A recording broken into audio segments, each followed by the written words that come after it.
Ini huruf jim. Nah, kemudian dia sukun nih, tanda sukun tuh seperti ini. Nah, kita lihat di samping.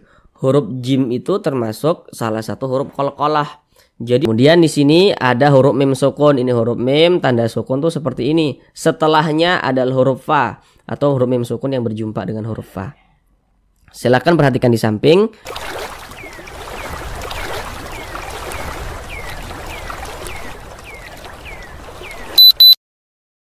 Assalamualaikum warahmatullahi wabarakatuh.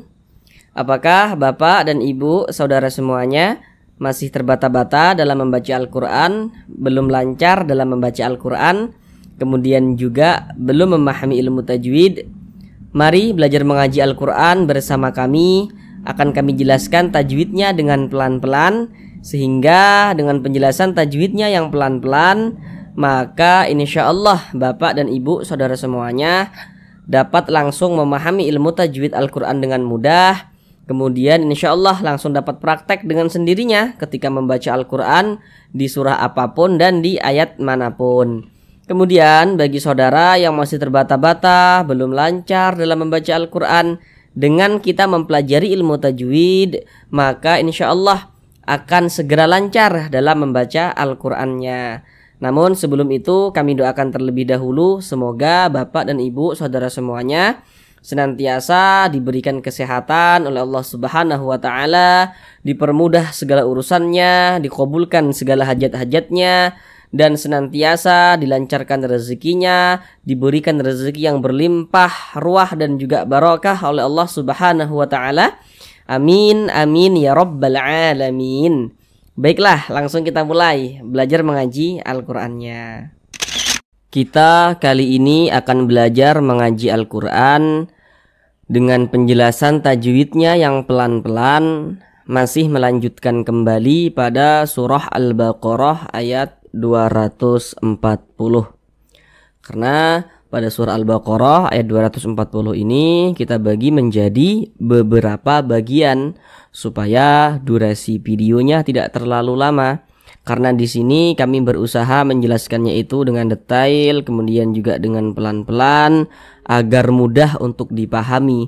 Jadi harapan kami semoga setelah Bapak dan Ibu saudara semuanya menonton video-video kami, maka semoga langsung dapat memahami ilmu tajwid Al-Quran dengan mudah, kemudian langsung dapat praktek dengan sendirinya ketika membaca Al-Quran di ayat manapun dan di surah apapun. Sekarang ini kita masuk pada bagian yang ketiga atau bagian yang terakhir daripada surah Al-Baqarah ayat 240 ini. Pada bagian yang terakhir ini kita akan belajar dari sini sampai sini. Dari sini sampai sini. Sekarang akan kami bacakan terlebih dahulu dengan pelan-pelan. A'udzu billahi minasy syaithanir rajim. Bismillahirrahmanirrahim.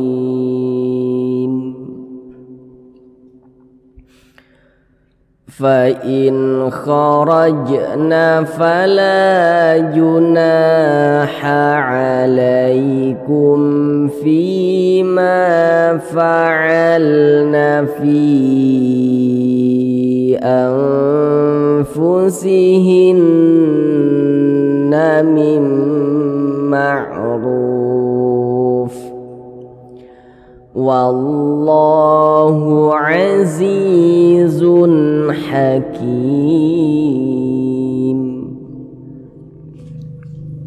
Sekarang mari kita bahas tajwidnya dengan pelan-pelan.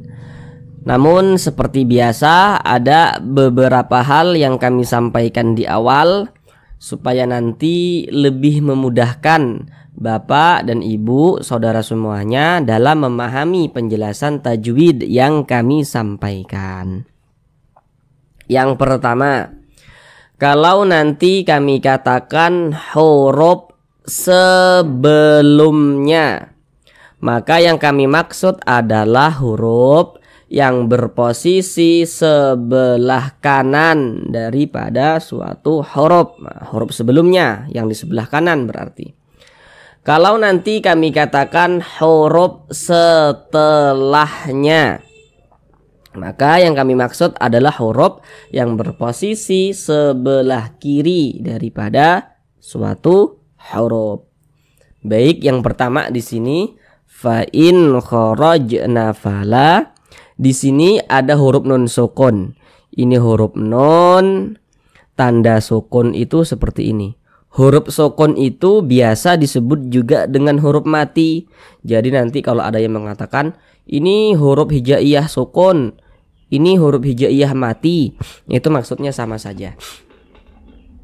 Membaca Al-Quran kita apabila berjumpa dengan huruf nun sukun, maka kita perhatikan huruf setelahnya. Nah, tadi di awal sudah kami jelaskan kalau kami mengatakan huruf setelahnya berarti huruf yang berposisi sebelah kiri daripada suatu huruf.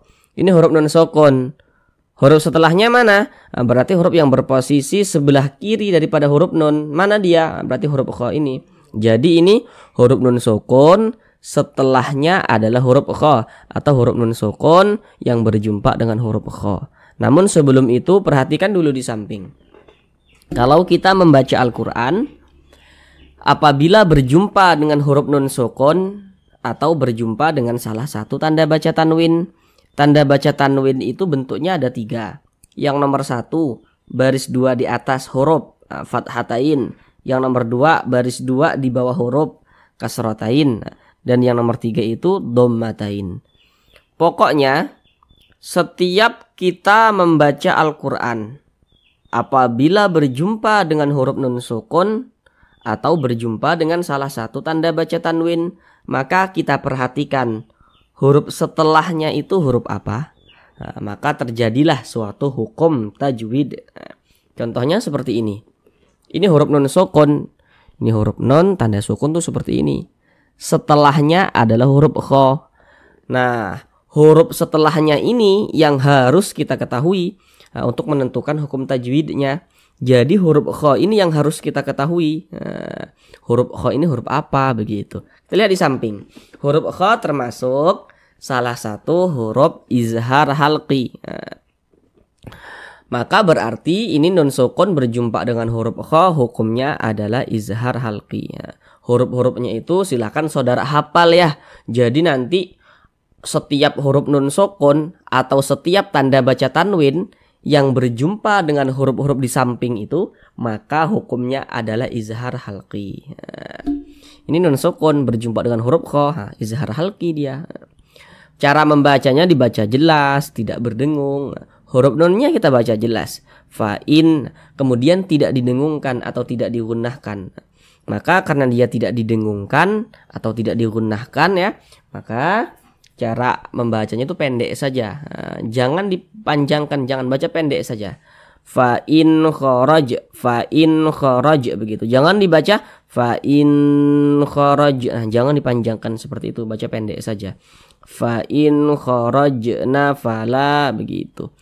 Kemudian di sini ada huruf ra. Huruf ra kemudian dia memiliki tanda baca fathah. Baris 1 ke atas ini namanya tanda baca fathah atau harokat fathah. Huruf ra memiliki tanda baca fathah, maka dia dibaca tebal, dibaca tabkhim, sehingga ketika kita mengucapkannya itu pangkal lisan kita itu naik terangkat ke atas. Huruf ra-nya kita tebalkan. Fa in kharaj kharaj kharaj, ditebalkan. Kemudian di sini ada huruf jim. Ini huruf jim. Nah, kemudian dia sukun nih, tanda sukun tuh seperti ini. Nah, kita lihat di samping. Huruf jim itu termasuk salah satu huruf qalqalah. Jadi huruf qalqalah itu apabila dia sukun maka cara membacanya itu dipantulkan. Nah, makanya kita pantulkan. Kharaj nafa raj raj, mantul seperti itu. Dan ini termasuk kepada qalqalah kecil, qalqalah sughra, karena dia berada di tengah bacaan seperti ini. Nah, atau dapat kita pahami karena dia berada di tengah kalimat begitu. Fa in kharajna fala. Kemudian la dibaca panjang. Sekarang perhatikan rumus mad tabi'i yang di kotak nomor 3. Kalau kita membaca Al-Quran, apabila berjumpa dengan huruf alif, ini yang kayak bendera ke samping ini huruf alif nih, nah, yang disambung dengan huruf lam. Membaca Al-Quran kita berjumpa dengan huruf alif, maka kita perhatikan huruf sebelumnya. Nah, tadi di awal sudah kami jelaskan, kalau kami mengatakan huruf sebelumnya, maka berarti huruf yang berposisi sebelah kanan. Nah, ini huruf alif, huruf sebelumnya mana? Berarti yang di sebelah kanan daripada huruf alif. Mana dia? Berarti huruf lam ini. Kalau membaca Al-Quran apabila berjumpa dengan huruf alif, maka kita perhatikan huruf sebelumnya. Kalau ada huruf alif, sebelumnya ada huruf yang memiliki tanda baca fathah, maka huruf yang memiliki tanda baca fathah yang berposisi tepat sebelum huruf alif, maka dia dibaca panjang. Ini huruf alif. Sebelumnya nih ada huruf yang memiliki tanda baca fathah nih, baris satu ke atas tanda baca fathah atau harokat fathah, sehingganya la dibaca panjang.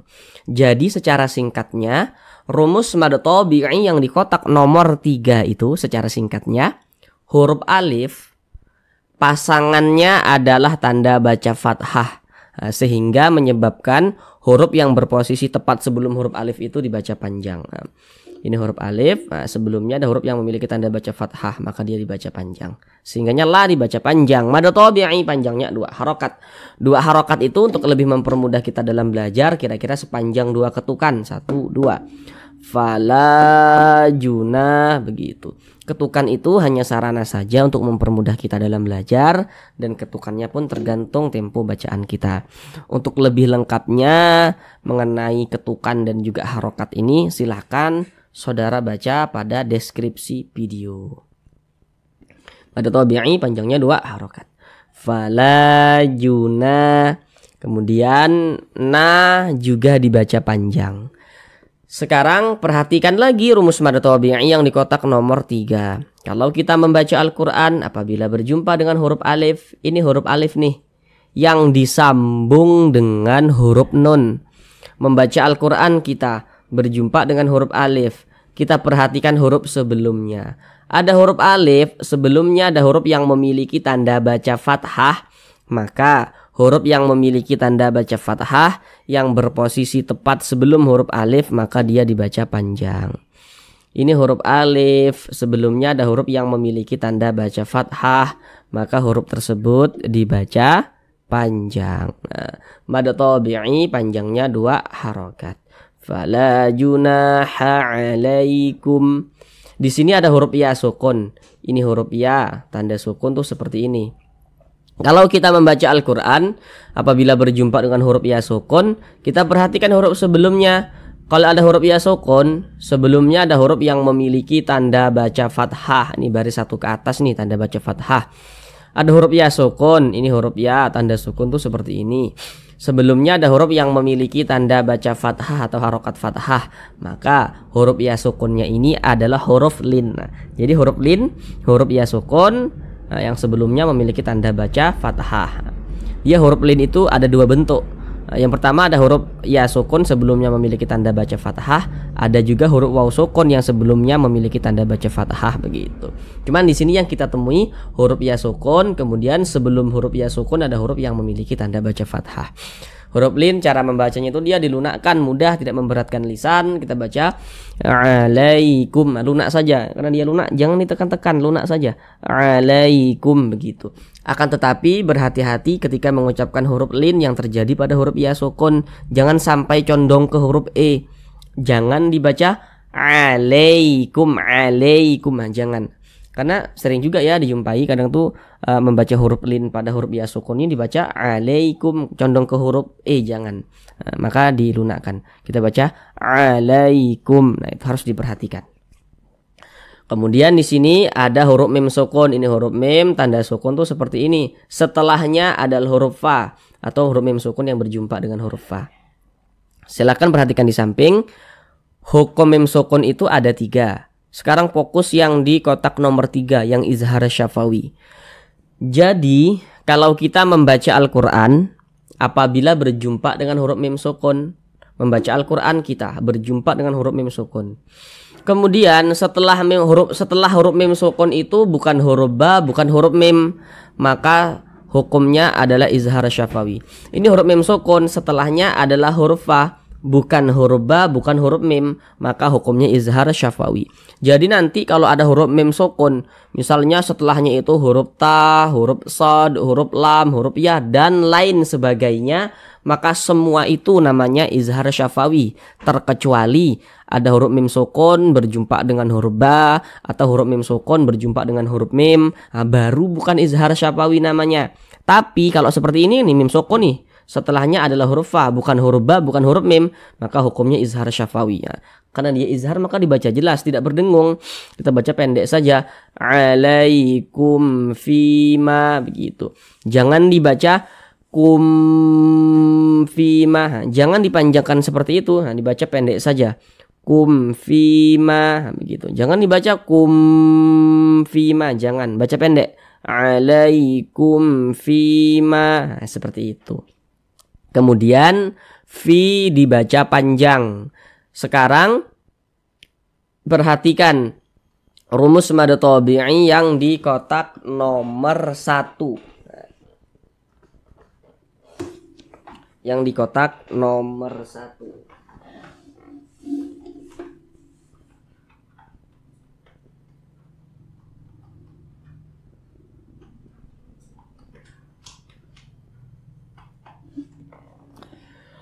Kalau kita membaca Al-Quran, apabila berjumpa dengan huruf ya sukun, nah ini huruf ya, tanda sukun tuh seperti ini. Kemudian sebelum huruf ya sukun itu ada huruf yang memiliki tanda baca kasroh. Nah, membaca Al-Quran kita berjumpa dengan huruf ya sukun. Ini huruf ya, tanda sukun tuh seperti ini. Sebelumnya ada huruf yang memiliki tanda baca kasroh. Maka huruf yang memiliki tanda baca kasroh yang berposisi tepat sebelum huruf ya sukun, maka dia dibaca panjang. Ini huruf ya, tanda sukun tuh seperti ini. Kemudian sebelumnya ada huruf yang memiliki tanda baca kasroh. Ini baris satu ke bawah nih tanda baca kasroh namanya, atau harokat kasroh. Ada huruf ya sukun, sebelumnya ada huruf yang memiliki tanda baca kasroh, maka huruf tersebut dibaca panjang. Jadi secara singkatnya, rumus mad tabi'i yang di kotak nomor 1 itu, huruf ya sukun pasangannya adalah tanda baca kasroh, sehingga menyebabkan huruf yang berposisi tepat sebelum huruf ya sukun itu dibaca panjang, seperti itu. Fi dibaca panjang, mad tabi'i panjangnya 2 harokat. Fima, ma dibaca panjang. Sekarang perhatikan lagi rumus mad tabi'i yang di kotak nomor 3. Kalau kita membaca Al-Quran apabila berjumpa dengan huruf alif, ini huruf alif yang disambung dengan huruf mim. Baca Al-Quran kita berjumpa dengan huruf alif. Sebelum huruf alif ada huruf yang memiliki tanda baca fathah. Nah, maka huruf yang memiliki tanda baca fathah yang berposisi tepat sebelum huruf alif, maka dia dibaca panjang. Ini huruf alif yang disambung dengan huruf mim. Sebelumnya nih ada huruf yang memiliki tanda baca fathah. Nah, sehingganya dibaca panjang. Ma dibaca panjang, mad tabi'i panjangnya 2 harokat. Fi ma fa'alna fi. Kemudian fi dibaca panjang. Ini namanya mad jaiz munfasil. Namun sebelum itu perhatikan terlebih dahulu rumus mad tabi'i yang di kotak nomor 1 lagi. Kalau kita membaca Al-Quran apabila berjumpa dengan huruf ya sukun, ini huruf ya, tanda sukun tuh seperti ini. Nah, kita perhatikan huruf sebelumnya. Ada huruf ya sukun, sebelumnya nih ada huruf yang memiliki tanda baca kasroh. Maka huruf yang memiliki tanda baca kasroh yang berposisi tepat sebelum huruf ya sukun, maka dia dibaca panjang. Ini huruf ya, tanda sukun tuh seperti ini. Sebelumnya ini ada huruf yang memiliki tanda baca kasroh, maka huruf tersebut dibaca panjang. Nah, ini kalau fi saja sampai fi kita bacanya kan dia jadi mad tabi'i nih. Nah, kemudian mad tabi'i yang berjumpa nih dengan huruf hamzah tapi di lain kalimat atau di lain kata, maka namanya dia berubah menjadi mad jaiz munfasil. Nah, jadi mad jaiz munfasil itu adalah mad tabi'i yang berjumpa dengan huruf hamzah tapi dia di lain kalimat atau di lain kata, begitu. Panjangnya 4 harokat, boleh juga 5 harokat. Fi anfusihin. Kemudian nanti saudara mungkin ada yang bertanya-tanya, loh mana huruf hamzahnya? Bukankah ini huruf alif? Bukankah ini huruf alif? Begitu. Jadi bagi yang belum tahu, kalau kita membaca Al-Quran berjumpa dengan huruf alif tapi memiliki tanda baca atau memiliki harokat, huruf alif yang memiliki tanda baca maka itu adalah huruf hamzah. Jadi huruf alif itu dia tidak bisa menerima harokat, tidak bisa menerima tanda baca. Contohnya seperti ini huruf alif nih, polosan saja dia, tidak ada tanda bacanya. Seperti ini huruf alif nih, tidak ada tanda bacanya. Nah, ini huruf alif nih, tidak ada tanda bacanya. Tapi kalau ada huruf alif kemudian dia memiliki tanda baca, memiliki harokat, maka itu bukan huruf alif tapi huruf hamzah. Jadi huruf hamzah itu bisa juga ditulis dalam bentuk huruf alif yang memiliki tanda baca seperti ini. Nah, supaya nanti tidak bingung. Kemudian di sini ada huruf nun sukun. Ini huruf nun, tanda sukun tuh seperti ini. Setelahnya adalah huruf fa. Nah, tadi di awal sudah kami jelaskan, setiap membaca Al-Quran berjumpa dengan huruf nun sukun, kita perhatikan huruf setelahnya itu huruf apa, maka terjadilah suatu hukum tajwid. Ini huruf nun sukun, setelahnya adalah huruf fa. Huruf fa ini yang wajib kita ketahui, yang harus kita ketahui, supaya kita bisa menentukan hukum tajwidnya itu apa, begitu. Kita lihat di samping, huruf fa termasuk salah satu huruf ikhfa hakiki, dan dia termasuk kepada ikhfa hakiki awsat. Kenapa kok dikatakan awsat? Karena makharijul huruf nun dengan huruf fa ini dia di tengah-tengah, maka dikatakan awsat. Tidaklah terlalu jauh juga tidak terlalu dekat, tidak jauh juga tidak dekat, tapi dia di tengah-tengah, maka dikatakan awsat. Maka cara membacanya itu disamarkan kemudian didengungkan. Karena dia awsat, maka kadar samar dengan kadar dengungnya pun dia seimbang. Kita baca angfusihin, jangan dibaca angfusihin, jangan, tapi dibaca angfusihin begitu. Kemudian dia didengungkan, didengungkan atau digunahkan. Jadi dengung dengan gunah tuh maksudnya itu sama saja. Karena dia didengungkan atau digunahkan, maka suaranya itu kita tahan, kita panjangkan sejenak, kita tahan, kita panjangkan sejenak. Di bagian nya itu kita tahan, kita panjangkan sejenak. Fi anfusihinna mim ma'ruf. Begitu. Kemudian di sini ada huruf non bertasydid. Ini huruf non. Tanda tasydid itu seperti ini nih. Nah, seperti angka 3 terbalik. Kita lihat di samping. Huruf non bertasydid, huruf mim bertasydid, hukumnya adalah gunnah musyaddadah. Nah, perhatikan catatan kecil di bawahnya itu. Itu sengaja kami buat catatan kecil seperti itu supaya saudara yang masih pemula tidak keliru nanti dalam menentukan hukum tajwid. Karena nanti tidak semua huruf nun bertasydid, tidak semua huruf mim bertasydid hukumnya gunnah musyaddadah, tidak semua. Kalau misalnya kemasukan nun sukun atau kemasukan tanda baca tanwin seperti itu. Jadi supaya tidak keliru kami buat catatan seperti itu. Nah, misalnya kan kayak gini nih.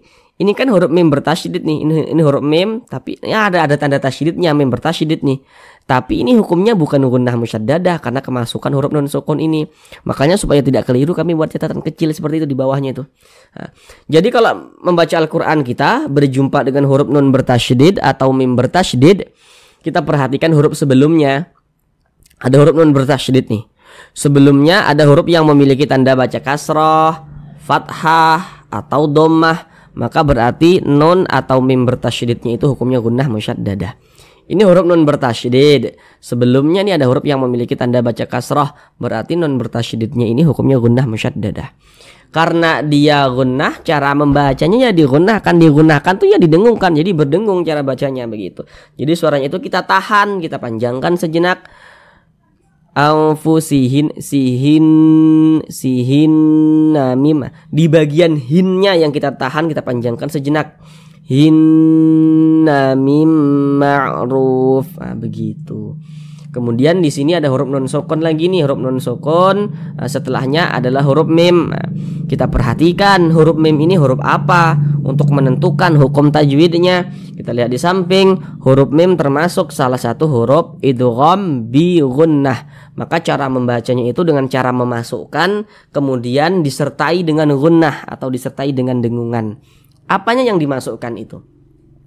Jadi bunyi nun sukun ini dimasukkan ke huruf mim. Jadi dia melebur ke huruf mim. Kita baca mim ma'ruf, begitu. Jangan dibaca min ma'ruf, jangan dibaca min, tapi dibaca mim. Jadi langsung masuk ke huruf mim. Mim ma'ruf, begitu. Jadi huruf nunnya ini langsung dimasukkan ke huruf nunnya ini langsung dimasukkan ke huruf mim. Jadi huruf mimnya ini, jadi huruf nunnya ini ada tapi dianggap tidak ada, seperti itu. Jadi dibaca mim, jangan dibaca min tapi dibaca mim, melebur dia. Kemudian dia digunnahkan atau didengungkan. Jadi suaranya itu kita tahan, kita panjangkan sejenak. Mim, di bagian mimnya itu kita tahan, kita panjangkan sejenak. Mim ma'ruf, begitu. Kemudian di sini ada huruf ra memiliki tanda baca dhammah. Ini namanya tanda baca dhammah nih atau harokat dhammah. Huruf ra yang memiliki harokat dhammah maka dia dibaca tebal, dibaca tafkhim, sehingga pangkalisan kita itu naik terangkat ke atas ketika kita mengucapkannya. Huruf ra-nya kita tebalkan. Mim ma'ruf, begitu. Kemudian ruf, ini namanya adalah mad arid lis sukun. Namun sebelum itu perhatikan terlebih dahulu rumus mad tabi'i yang di kotak nomor 2 yang di tengah. Kalau kita membaca Al-Quran apabila berjumpa dengan huruf waw sukun, ini huruf waw tanda sukun tuh seperti ini. Baca Al-Quran kita berjumpa dengan huruf waw sukun. Kita perhatikan huruf sebelumnya. Ada huruf waw sukun, sebelumnya ada huruf yang memiliki tanda baca dhammah. Maka huruf yang memiliki tanda baca dhammah yang berposisi tepat sebelum huruf waw sukun maka dia dibaca panjang. Ini huruf waw tanda sukun tuh seperti ini. Sebelumnya nih ada huruf yang memiliki tanda baca dhammah. Nah, jadi secara singkatnya rumus mad tabi'i yang di kotak nomor 2 itu huruf waw sukun pasangannya adalah tanda baca dhammah, sehingga menyebabkan huruf yang berposisi tepat sebelum huruf waw sukun itu dibaca panjang. Jadi membaca Al-Quran kita lihatlah. Kalau ada huruf waw sukun, ada huruf waw, ada tanda sukun seperti ini. Sebelumnya nih ada huruf yang memiliki tanda baca dhammah, maka huruf tersebut dibaca panjang. Pada awalnya ini namanya mad tabi'i. Kemudian mad tabi'inya tuh berjumpa dengan huruf yang kita sukunkan atau yang kita matikan, maka namanya berubah menjadi mad arid li sukun. Panjangnya itu boleh 2 harokat, boleh 4 harokat, hingga 6 harokat. Yang terpenting konsisten dalam sekali bacaan. Maksudnya konsisten itu harus sama begitu. Kalau kita membaca Al-Quran nih, ini mad arid li sukun nih, kita baca 2 harokat. Ini di sini nih mad arid li sukun juga nih. Kalau di sini dibaca 2 harokat, maka semua mad arid li sukun di sini dan seterusnya juga dibaca 2 harokat. Kalau kita membuka Al-Quran, mad arid li sukun kita baca 4 harokat, maka sampai ke bawah mad arid li sukunnya semua harus kita baca 4 harokat, seperti itu. Mana huruf yang kita sukunkan? Huruf fa. Ini kalau kita berhenti atau berwaqaf tepat di huruf fa, kita baca mim ma'ruf. Jangan dibaca mim ma'rufin, jangan. Tapi kalau kita berhenti atau berwaqaf tepat di huruf fa, maka huruf fa harus kita sukunkan, harus kita matikan. Kenapa begitu? Kalau kita membaca Al-Quran kemudian kita berhenti atau berwaqaf tepat di huruf yang tidak dibaca panjang, maka huruf tersebut harus kita sukunkan, harus kita matikan. Ini kita membaca Al-Quran, berhenti kita tepat di huruf fa. Huruf fa kan tidak dibaca panjang, makanya kita sukunkan atau kita matikan, sehingga kita baca mim ma'ruf, begitu. Kemudian huruf fa itu merupakan salah satu huruf yang memiliki sifat hamas. Jadi kalau kita mengucapkan huruf fa itu maka ada nafas yang mengalir ketika kita mengucapkannya. Fa, fi, fu, af. Jadi ini kita baca mim ma'ruf, begitu. Jadi ini tadi nih, ini huruf fa, ini huruf fa. Semua huruf fa itu ketika mengucapkannya itu harus ada nafas yang kita alirkan. Kita baca fa. Ini kan fa'in begitu. Jangan dibaca pa, pi, pu, jangan, tapi dibaca fa, fi, fu begitu. Mim ma'ruf, ada nafas yang kita alirkan begitu. Kemudian di sini ada tanda waqaf, qaf dengan lam yang bermakna al-waqfu aula. Jadi kalau menemukan tanda waqaf seperti ini, maknanya itu berwakaf ya, atau berhenti itu lebih utama. Nah, jadi kalau menemukan tanda waqaf seperti ini, maka lebih utamanya itu kita berhenti dulu, berwakaf dulu, ambil napas, baru kita lanjutkan lagi bacanya. Seperti itu. Kemudian wallah, di sini ada lafaz Allah. Kalau kita membaca Al-Qur'an berjumpa dengan lafaz Allah, kita perhatikan huruf sebelumnya yang memiliki tanda baca. Ini lafaz Allah, huruf sebelumnya yang memiliki tanda baca mana? Nah, wa ini. Yang kita perhatikan itu bukan hurufnya. Hurufnya itu boleh apa saja. Yang kita perhatikan itu tanda bacanya. Untuk menentukan apakah lafaz Allah itu dibaca tipis atau dibaca tebal, seperti itu. Dibaca tarkik atau dibaca tabkhim. Kalau membaca Al-Quran kita berjumpa dengan lafaz Allah, kita perhatikan huruf sebelumnya. Ada lafaz Allah, sebelumnya ada huruf yang memiliki tanda baca fathah, maka lafaz Allah dibaca tebal. Nah, maka ini dibaca wallah begitu. Jangan dibaca wallah, jangan, tetapi dibaca wallah begitu. Ditebalkan lafaz Allahnya. Jadi yang dapat menebalkan lafaz Allah itu dia ada dua bentuk tanda baca, ada dua bentuk harokat. Yang pertama yakni harokat fathah. Nah, kemudian yang kedua yakni harokat domah. Harokat domah itu bentuknya seperti ini ya, tanda baca domah. Jadi kalau membaca Al-Quran kita berjumpa lafaz Allah, kita perhatikanlah huruf sebelumnya. Kalau sebelumnya ada huruf yang memiliki tanda baca fathah seperti ini, atau tanda baca domah, maka lafaz Allahnya itu dibaca tebal seperti itu. Wallah. Kemudian di sini ada huruf alif lam. Ini huruf alif, ini huruf lam, huruf alif lam. Nah, setelahnya adalah huruf lam atau huruf alif lam yang berjumpa dengan huruf lam. Huruf lam ini huruf apa? Kita lihat di samping. Huruf lam termasuk salah satu huruf syamsiah. Maka alif lam berjumpa dengan huruf lam, hukumnya adalah alif lam syamsiah. Alif lam syamsiah. Maka cara membaca huruf lamnya ini dibaca idgham. Jadi cara ini huruf lamnya kan di sini tidak ada tanda bacanya.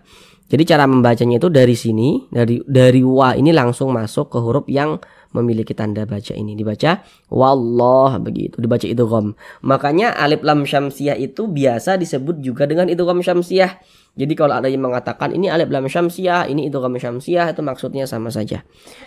Kemudian lafaz Allah dibaca panjang. Sekarang perhatikan tanda mad atau tanda panjang yang di kotak nomor 4. Kalau kita membaca Al-Qur'an, apabila berjumpa dengan suatu huruf, kemudian di atas huruf tersebut ada tanda baca fathah berdiri atau alif kecil, maka huruf yang di atasnya memiliki tanda baca fathah berdiri atau alif kecil, maka dia dibaca panjang.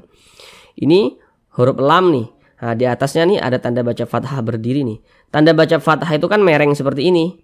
Tapi kalau tanda baca fathah itu bentuknya berdiri seperti ini, berbentuk alif kecil seperti ini, maka ini tanda yang mengisyaratkan bahwasanya huruf yang di atasnya memiliki tanda seperti ini, maka dia dibaca panjang. Mad tabi'i panjangnya 2 harokat. Jadi mad tabi'i itu bisa juga ditulis dalam bentuk tanda baca fathah berdiri seperti ini. Wallah begitu. Cuman untuk tambahan pengetahuan saja, kalau nanti saudara membuka Al-Quran di internet misalkan, atau semoga bisa pergi umroh dan haji ke Tanah Suci, membuka Al-Quran di sana, kemudian berjumpa dengan lafaz Allah. Lafaz Allah, kemudian di atas lafaz Allah itu tidak ada tanda seperti ini, tanda alif kecil atau fathah berdiri seperti ini tidak ada, maka lafaz Allah harus tetap dibaca panjang. Karena biasanya pada Al-Quran Mushaf Madinah itu di atas lafaz Allahnya tidak ada tanda seperti ini. Nah, tanda alif kecil atau fathah berdiri seperti ini tidak ada, tapi dia harus tetap dibaca panjang seperti itu. Coba silakan saudara cari di internet tuh Al-Quran Mushaf Madinah. Pasti di atas lafaz Allahnya tidak ada tanda sepertinya nih. Tidak ada tanda seperti ini, tapi dia harus tetap dibaca panjang. Tambahan pengetahuan saja itu. Wallahu aziz, zi dibaca panjang. Sekarang perhatikan rumus mad tabi'i yang di kotak nomor 1 lagi. Kalau membaca Al-Quran berjumpa dengan huruf ya sukun, ini huruf ya tanda sukun itu seperti ini. Sebelumnya ada huruf yang memiliki tanda baca kasrah, maka huruf tersebut dibaca panjang. Sehingga zi dibaca panjang, mad tabi'i panjangnya 2 harokat. Azizun hakim. Tanda baca tanwin setelahnya adalah huruf H. Tadi di atas sudah kami jelaskan, setiap membaca Al-Quran berjumpa dengan huruf nun sukun atau salah satu tanda baca tanwin, kita perhatikan huruf setelahnya itu huruf apa, maka terjadilah hukum tajwid. Tanda baca tanwin setelahnya adalah huruf H. Huruf H ini huruf apa untuk menentukan hukum tajwidnya? Kita lihat di samping, huruf H termasuk salah satu huruf izhar halqi. Maka tanda baca tanwin berjumpa dengan huruf H hukumnya izhar halqi. Maka dibaca jelas, tidak berdengung. Baca pendek saja. Azizun hakim. Jangan dibaca zun, jangan dipanjangkan seperti itu, jangan, salah, pendek saja. Azizun hakim, seperti itu. Kemudian kim ini namanya adalah mad arid li sukun. Namun sebelum itu perhatikan rumus mad tabi'i yang di kotak nomor 1. Membaca Al-Qur'an kita berjumpa dengan huruf ya sukun. Ini huruf ya tanda sukun itu seperti ini. Sebelumnya ada huruf yang memiliki tanda baca kasrah. Maka huruf yang memiliki tanda baca kasrah yang berposisi tepat sebelum huruf ya sukun maka dia dibaca panjang. Sama seperti ini tadinya. Huruf ya sukun sebelumnya tanda baca kasrah. Pada awalnya namanya mad tabi'i. Mad tabi'i berjumpa dengan huruf yang kita sukunkan atau yang kita matikan maka namanya berubah menjadi mad arid li sukun. Panjangnya boleh 2 harokat, 4 harokat hingga 6 harokat. Nah, yang terpenting konsisten dalam sekali bacaan. Nah, ini agak cepat ya kami jelaskannya. Tadi di sini sudah kami uraikan dengan lengkap soalnya begitu. Mana huruf yang kita sukunkan? Huruf mim. Kenapa kok disukunkan? Karena kita berhenti tepat di huruf yang tidak dibaca panjang. Maka huruf tersebut harus kita sukunkan. Kita berhenti tepat di huruf mim. Huruf mim tidak dibaca panjang. Makanya kita sukunkan. Sehingga kalau kita berhenti tepat di huruf mim, kita baca hakim. Begitu. Jangan dibaca hakimun. Jangan. Tapi dibaca hakim. Sekarang kita ulang bersama-sama. Sekali lagi. فَإِنْ خَرَجْنَا فَلَا جُنَاحَ عَلَيْكُمْ فِيمَا فَعَلْنَ فِي أَنفُسِهِنَّ مِنْ مَعْرُوفٍ وَاللَّهُ عَزِيزٌ حَكِيمٌ.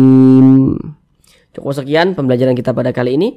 Supaya tidak sia-sia, tidak lupa lagi dengan apa yang telah kita pelajari, maka senantiasalah menyempatkan waktu untuk membuka Al-Quran dan membacanya.